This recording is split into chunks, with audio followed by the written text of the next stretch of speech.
Pinaghahangaan nyo niyan sa social media ang 103 years old na si Lola Aurea Manlangit Sevilla kan tinambak Camarines Sur. Matubo daw kaya kamo na sa edad niyang kaya niya pang magbasa asin manahi? Totoo yan mga kaaksyon.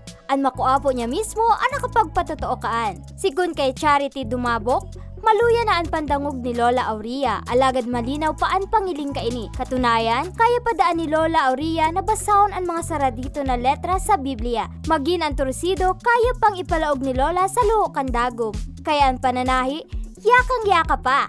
Lola ko kaya, about sa pagkain niya, kaya nakaabot siya ng araw sa inita. Mismo talaga sa pagkain, lalo na po yung sa mga gulay. Hindi mo po para pakakan yung mga itong karne.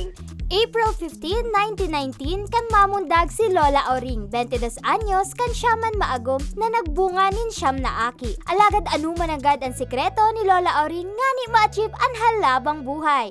Kakan mga tao, yung magkikakan ko. Pero tios kami. Bagong araw kang iba. Ang pagkakan ko natural, may gulay man, may tira, araw daan.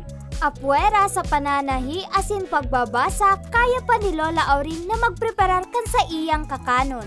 Siya pa rin ang bago maano siya ng merienda niya, siya pa rin nagtitimpla. Nag-inom siya ng gatas. Bado niya, siya pa rin naglalaba. Maugmaman sa halabang buhay na ipigtao kan kagurangnan, alagad hagad man giraray ni Charity na makaiba pa sa halawig na panahon si Lola Auring. Sa ngunyan, sa tamban tinambak Camarines Sur, nagtitinir si Lola Auring kaiba ang saro sa mga aki niya na iyuman ang nag-aasikaso sa iya. Sa Abril 15, 104 years old na si Lola Auring. Para sa mga baretang tatak Bicol, Miriam Manalili, Bicol University Intern.